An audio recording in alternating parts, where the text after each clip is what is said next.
السلام علیکم خواتین و حضرات، آج میں آپ لوگوں کے لیے ایک کہانی لے کر آیا ہوں جو ایک بیوی اور اس کے ہسبینڈ کی ہے۔ ایک رات ایک لڑکی اپنے خاوند کے ساتھ چارپائی پہ لیٹ کر سو رہی ہوتی ہے کہ اچانک وہ آدھی رات کو اٹھ جاتی ہے اور اٹھ کر موبائل پکڑتی ہے اور آرام سے اٹھ کر چپکے سے کمرے سے باہر چلی جاتی ہے۔ جب وہ اٹھ کر باہر جانے لگتی ہے تو اس کے ہسبینڈ جاگ جاتے ہیں، تو وہ سوچتا ہے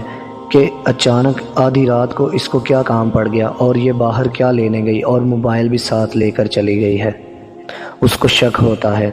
لیکن وہ انتظار کرتا ہے اور لیٹا رہتا ہے چارپائی پر۔ پھر کچھ دیر بعد وہ واپس آ جاتی ہے اور اس کے ساتھ چارپائی پر لیٹ جاتی ہے اور سو جاتی ہے۔ پھر دوسرے دن اسی طرح ہوتا ہے، وہ آدھی رات کو اٹھتی ہے، موبائل پکڑتی ہے اور چپکے سے کمرے سے باہر چلی جاتی ہے، اور اس رات اس کو اور بھی زیادہ شک ہوتا ہے۔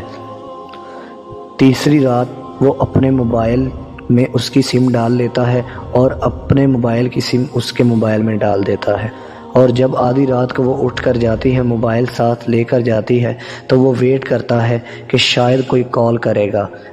جس سے یہ بات کرتی ہے، لیکن کوئی کال نہیں آتی، اور کچھ دیر بعد اس کی بیوی واپس آ کر کمرے میں لیٹ جاتی ہے اور پھر وہ سو جاتی ہے۔ وہ سوچتا ہے یہ ماجرا کیا ہے۔ اس سے اگلی رات پھر وہ آدھی رات کو اٹھتی ہے، موبائل پکڑتی ہے اور چپکے سے کمرے سے باہر چلی جاتی ہے، تو اس کا ہسبینڈ اس کے پیچھے جاتا ہے، اس کا پیچھا کرتا ہے کہ آج میں دیکھوں گا کہ یہ کس سے ملنے جاتی ہے اور آدھی رات کو کیا کرتی ہے۔ لیکن جب وہ باہر جاتا ہے، دیکھتا ہے کہ اس کی بیوی نماز پڑھ رہی ہوتی ہے اور موبائل کی لائٹ آن کر کے اس نے اس کو اپنے پاس رکھا ہوتا ہے، اور نماز پڑھنے کے بعد جب وہ سلام پھیرتی ہے تو دعا کرتی ہے کہ میری عمر جتنی بھی ہے، جتنی بھی لمبی ہے، اس میں سے آدھی میرے ہسبینڈ کو دے دو۔